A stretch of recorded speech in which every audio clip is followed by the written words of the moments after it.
Hello दोस्तों, हिंदी कहानियों के हमारे चैनल देवाशीष हिंदी कहानियाँ में आपका स्वागत है।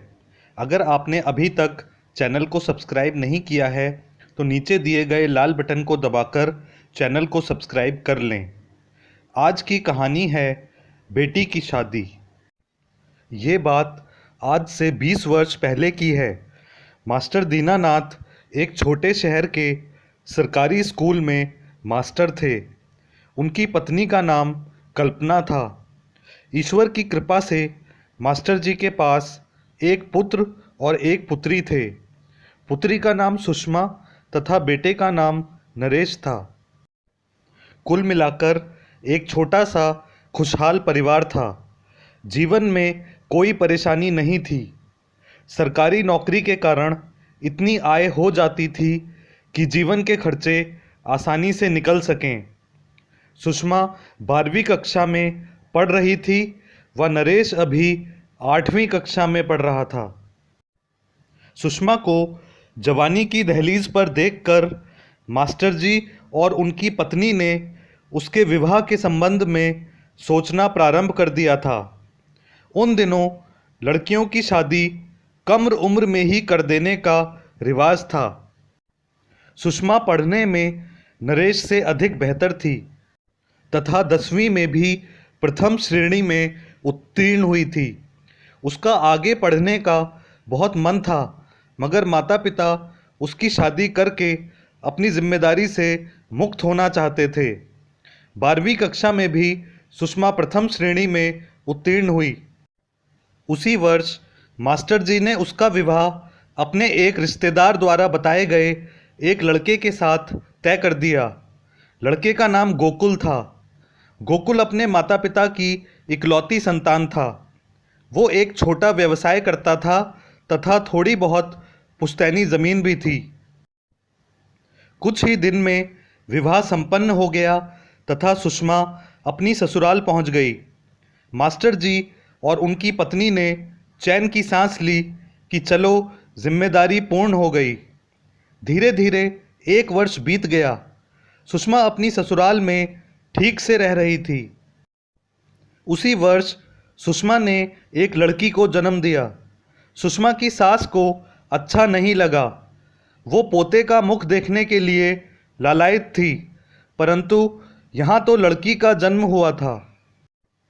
मास्टर जी जब सुषमा से मिलने गए तो सुषमा की सास ने अपने मन की बात उनसे भी करी। हम तो लड़के की आस लगाए बैठे थे, पर ऐसा नहीं हो सका। गोकुल के पिता ने समझाया कि कोई बात नहीं, लड़की भी भगवान की ही देन है।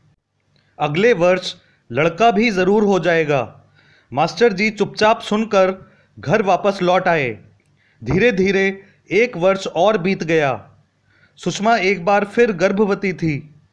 सुषमा की सास ने पोते की आस में पूजा पाठ और दान पुण्य में कोई कमी नहीं करी थी। उसको पूरी उम्मीद थी कि अब की बार लड़का ही होगा, परंतु ईश्वर ने उनकी प्रार्थना नहीं सुनी और दूसरी बार भी लड़की हो गई।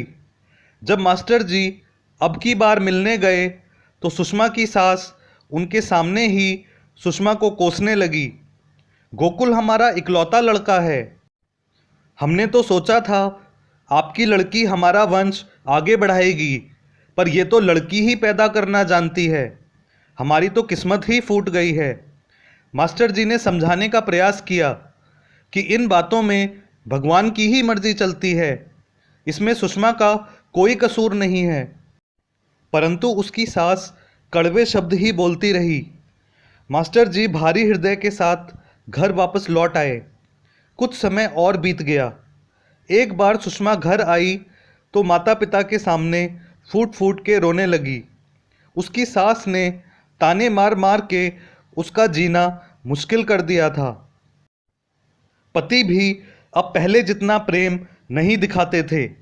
कभी कभी गुस्से में हाथ भी उठाने लगे थे।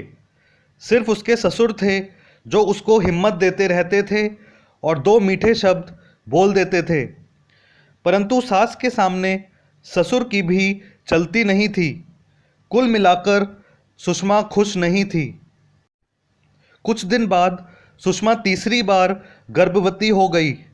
इस बार सुषमा की सास ने ईश्वर को प्रसन्न करने के दोगुने प्रयास किए हुए थे। साधु महात्माओं के बताए हुए सभी उपाय उसने पूर्ण किए थे। कई तरह के ताबीज़ भी बांध दिए थे।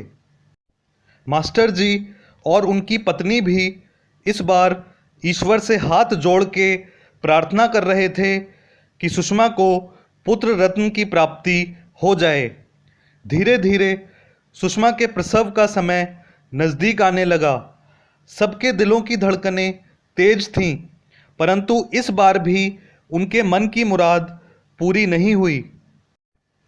सुषमा ने तीसरी बार एक लड़की को जन्म दिया था। पूरे घर में मातम छाया हुआ था।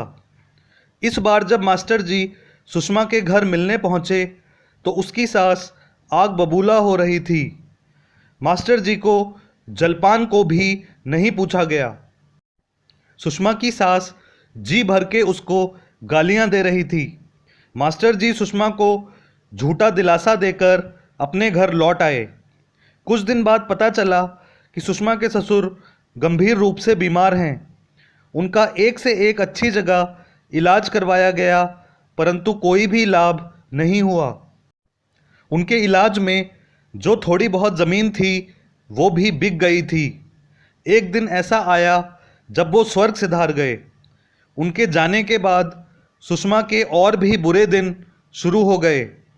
जब तक ससुर जीवित थे तो सुषमा को उनका सहारा था। तिनके का ही सहारा था, परंतु डूबते के लिए तो वही काफ़ी होता है। अब तो सास उसको पानी पी पी कर कोसती थी। गोकुल अब शराब पीने लगा था। छोटी से छोटी बात पर सुषमा पर हाथ उठाने लगा था। ज़मीन तो बिक ही चुकी थी, उसका व्यवसाय भी अब अच्छा नहीं चल रहा था। सुषमा जितनी रोटियां नहीं खाती थी उससे कई गुना अधिक गालियां खाती थी। सास उसको और उसकी लड़कियों को मनहूस कहती थी तथा घर में गरीबी बढ़ने के लिए उसको ही दोष देती थी। सुषमा का जीवन नर्क बन चुका था। एक दिन मास्टर जी से मिलने सुषमा के गांव से एक परिचित आए। उनसे सुषमा पर हो रहे अत्याचार के बारे में पता चला। मास्टर जी को सारी रात नींद नहीं आई। अगले दिन मास्टर जी सुबह सुबह सुषमा के घर पहुंच गए। सुषमा को देखा तो पहचान ना सके। सूख के कांटा हो चुकी थी तथा आंखों के नीचे काले गड्ढे साफ दिखाई दे रहे थे। बड़ी लड़की नाना का हाथ पकड़ के खड़ी हो गई। मास्टर जी ने कहा, गोकुल बाबू, आज मैं आपसे कुछ मांगने आया हूँ। आपकी लड़की के भाग्य से हम बर्बाद हो चुके हैं। अब क्या मांगने आए हो? गोकुल ने रुखाई से उत्तर दिया। मैं चाहता हूँ कि आप अपनी 2 लड़कियाँ मुझे सौंप दीजिए। मैं उन्हें अपने साथ ले जाना चाहता हूँ। गोकुल ने कहा, 2 ही क्यों, 3 को ले जाओ। उसको भी ले जाऊंगा, मगर अभी वो बहुत छोटी है। गोकुल की माँ भी बोली, हाँ हाँ ले जाओ, हमारा तो पाप कटेगा। सुषमा ने मास्टर जी को प्रश्न सूचक नज़रों से देखा। मास्टर जी बोले, बेटी सोच क्या रही है, तुझे भी तो मैंने ही पाला है। मास्टर जी के कहने पर सुषमा ने अपनी दोनों लड़कियों को उनके साथ रवाना कर दिया। 52 वर्ष की अवस्था में मास्टर जी अपनी लड़की की 2 बेटियों को अपने घर ले आए। मास्टर जी की पत्नी हैरान रह गई। अभी उनके रिटायर होने में 13 वर्ष शेष थे। मास्टर जी ने कहा, ये भी मेरा ही खून है। मास्टर जी ने उनका स्कूल में दाखिला करवाया और पूरी तरह से जिम्मेदारी संभाल ली। 2 साल बाद वो तीसरी बेटी को भी ले आए। मास्टर जी का ये रूप देखकर जितने लोग भी उन्हें जानते थे वो स्तब्ध रह गए। मास्टर जी का सम्मान तो सब पहले से करते थे, पर अब वो सम्मान श्रद्धा का रूप ले चुका था। इसी बीच सुषमा चौथी बार गर्भवती हुई। इस बार ईश्वर ने उसको पुत्र रत्न प्रदान कर दिया था। उसकी सास ने पोते का मुख देख ही लिया। मास्टर जी बहुत धनी नहीं थे। उन्हें पता नहीं था कि वो इन लड़कियों की शादी कैसे कर पाएंगे, पर वो उनको पढ़ाते चले गए। एक मास्टर के पास ज्ञान की दौलत ही तो होती है। मास्टर जी ने लड़कियों को पढ़ाना ही अपने जीवन का उद्देश्य बना लिया था। लड़कियां भी पढ़ाई में अपनी माँ की तरह ही तेज थीं। तीनों ही प्रथम श्रेणी में उत्तीर्ण होती रहीं। सबसे बड़ी लड़की ने बीएससी एमएससी पूर्ण कर लिया। फिर मास्टर जी का एक पूर्व छात्र जो शहर में प्रोफेसर बन चुका था, उसने अपने अधीन उस लड़की को पीएचडी पूर्ण करवाई। उस लड़की के नाम के आगे डॉक्टर लग गया। आज वो लड़की भी बड़े कॉलेज में प्रोफेसर बन चुकी है और उसकी शादी अपने साथ ही पीएचडी करने वाले एक लड़के से हो गई, जहां पैसे की 1 रुपए की मांग भी शादी में नहीं की गई। दूसरी लड़की ने बहुत कम फीस पर एक सरकारी इंजीनियरिंग कॉलेज से पढ़ाई पूर्ण की। आज वो देश की सबसे बड़ी कंपनी धीरूभाई अंबानी की रिलायंस कंपनी में कार्यरत है। उसका विवाह भी एक कंपनी के ही सहकर्मी से बिना किसी दहेज की मांग के हो चुका है। तीसरी लड़की भी एक अच्छे परिवार की बहू बन चुकी है। सुषमा की सास अब जीवित नहीं है। गोकुल अब पहले से संपन्न है और सुषमा अब उसके साथ और बेटे के साथ सुखी है। मास्टर जी का निधन पिछले सप्ताह लगभग 80 वर्ष की आयु में हो गया। उनके साहस की और जो महान कार्य वो करके गए हैं, उसकी जितनी तारीफ की जाए वो कम है। उन्होंने बहुत सारे जीवन खराब होने से बचा लिए।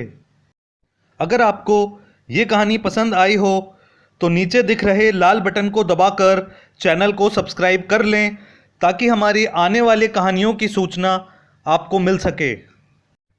चैनल पर दिख रही प्लेलिस्ट में कुछ और कहानियाँ आपके सुनने के लिए उपलब्ध हैं।